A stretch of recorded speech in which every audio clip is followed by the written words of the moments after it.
In this chapter, we start to talk about the investigations, how to approach them, how to plan them, and begin to list some of the rules needed for successful investigation. Let us define what is your role as computer forensics professional. You need to gather evidence to prove that the suspect committed the crime, if we are talking about law enforcement or criminal cases, or a policy violation in the case of corporate investigation. We investigate the computer and we preserve the evidence in a different computer. Remember the golden rule of computer forensics. No modification should be done to the original computer we are investigating. If you are handled a hard drive, as much as possible, you should avoid any modification. That's why one of the first things that we're doing in computer forensic investigations is to make a copy of the original media that we are handled. The other rule in computer forensics is to maintain and keep the chain of custody. Chain of custody is defined as the route that the evidence takes from the time you find it until the case is closed or goes to court. Chain of custody begins when the computer or the evidence hard drive, CD, flash drive is seized from a suspect and it finds its way to the investigator, and from that point on also what is the investigator doing with it and who have custody of it. That is very important concept in computer forensics. Here is an example of the form that we use to keep a chain of custody. In this form, as you can see here, we have the name of the organization, whoever is doing the investigation itself. We have the case number and the investigator name.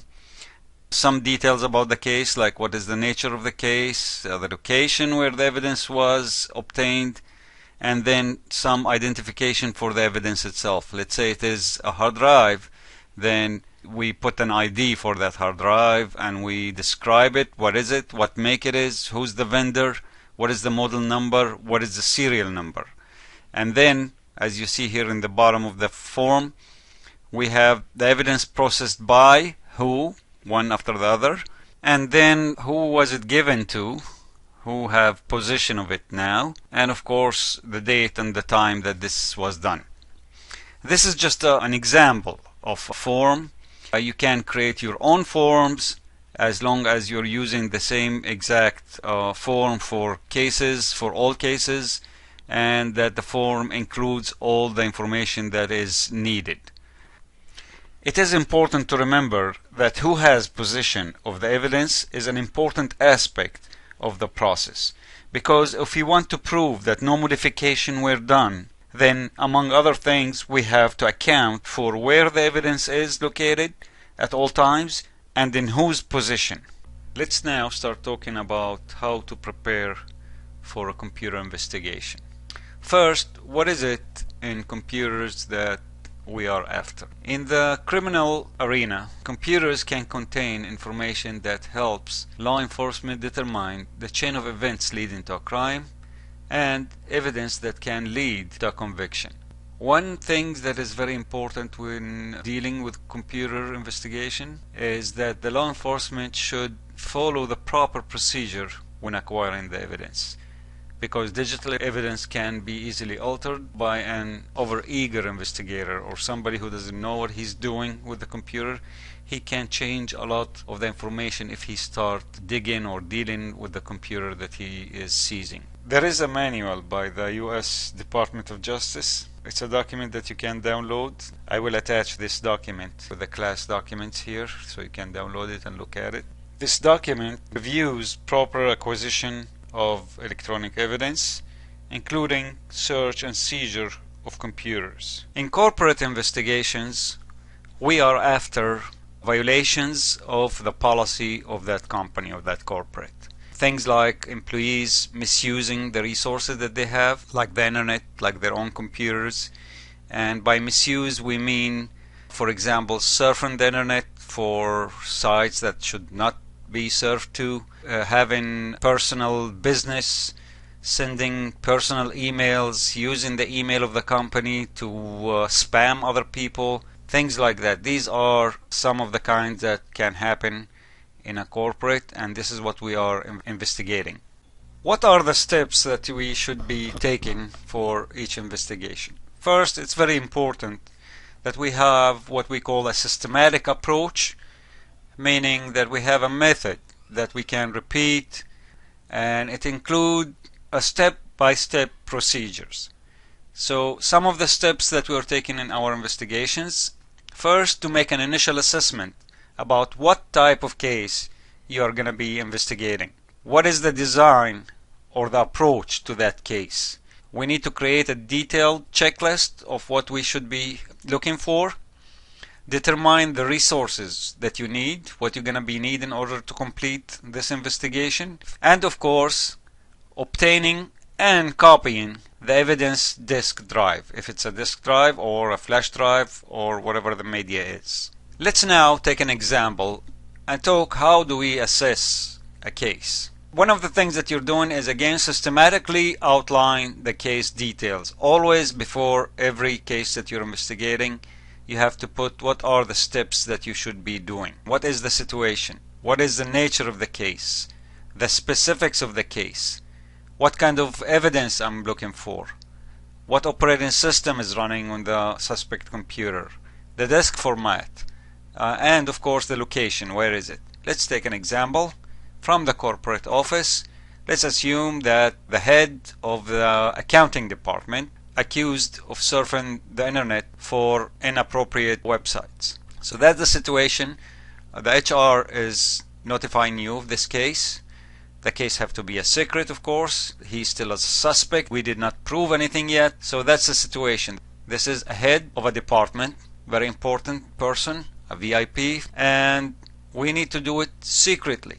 I cannot just approach his computer in his office at any time I want. It have to be done discreetly. So that's the situation. The nature of the case itself is looking at the history of the surfing on that computer, looking for evidence that he was surfing for inappropriate website. That can include the browser history and can include cookies, specifics of the case, who saw what, where, and what exactly did they see. Type of the evidence is copying those files that we mentioned before, that the evidence would be for this case. Of course, I need to understand what operating system he's working on. If we're in a corporate, probably all operating system gonna be the same, unless there is like some kind of privileges and all the companies using Windows 7, for example, and this VIP is using a Mac or any other kind of operating system. And along with that, we need to understand what is the format that is used, what is the file system it's used, and of course I need to understand where is it located. If it's a desktop, then I know it's in his office. If it's a laptop, I need to understand where the laptop is located at that time that I need it. Probably I'm gonna plan my investigation to be at some time at night if it's a desktop, because he's not gonna take the desktop with him anywhere. If it's a laptop and he's using it and all the time and taking it home, then it's gonna be a little more difficult. I may have to acquire an image of his laptop while he's working remotely. Or I may not need any of that. I may have at the company some kind of proxy that have a record of all the surfing on the internet that any employee is doing. So as you see, assessing the case that you are investigating is a very important step. You should always systematically outline the case details. So let's look at planning our investigation. All investigations will include the following basic activities.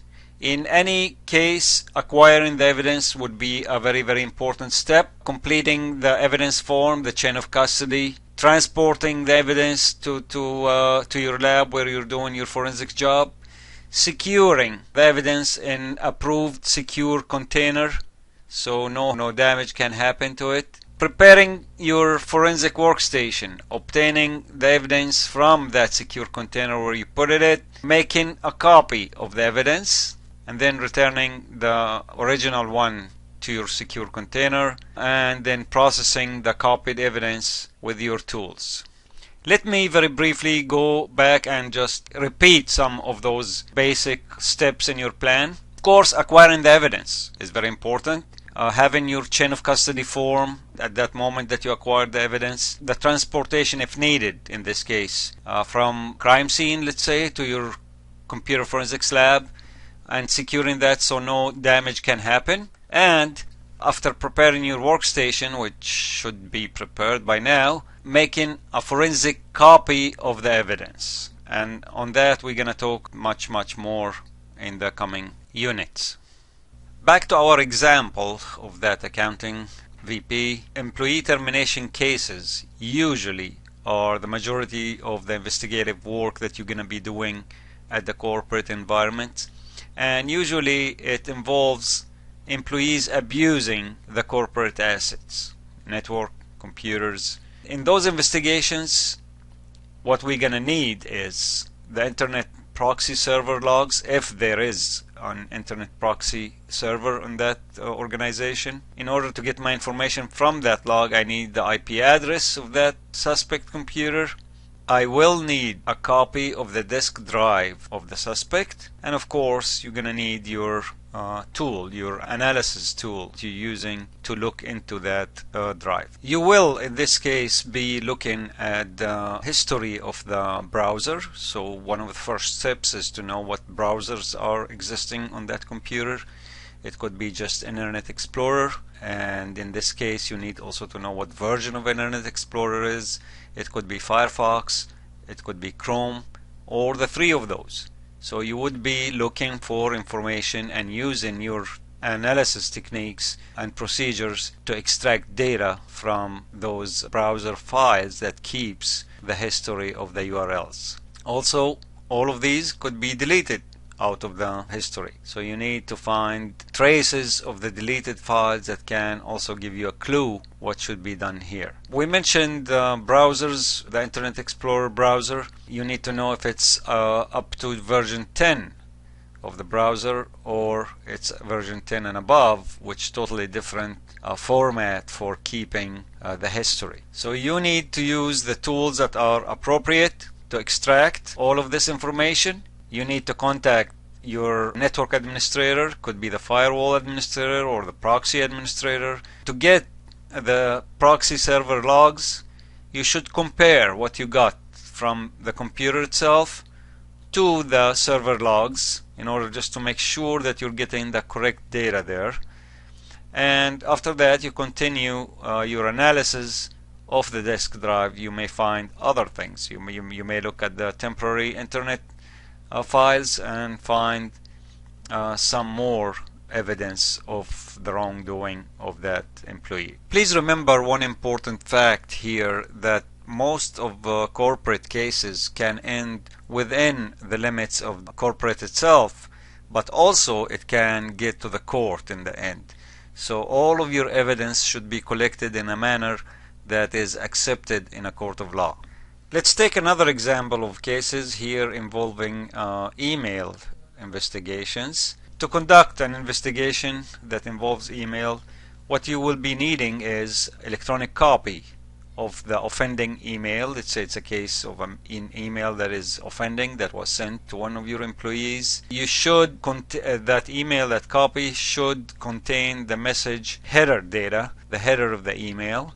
We will talk about that too. Any logs that you can obtain from the server is good idea also. Some email systems that stores the messages on a central server, you need access to that server, or at least access to the administrator of the server to be able to get that information from him. And the computer that is a suspect is using, also you can get some information from there. And of course your tool for investigation. And here are some of the recommended steps that you will follow in general in email investigations. Using the standard forensic analysis technique, obtaining a copy, an electronic copy of the suspect and the victim email folder or data. If the email is a web-based email like Gmail, like Yahoo, you will need the same technique that you used for web investigation, for surfing investigation, because it's going to be a web page, and you will examine the header data of all messages that is interesting to your investigation.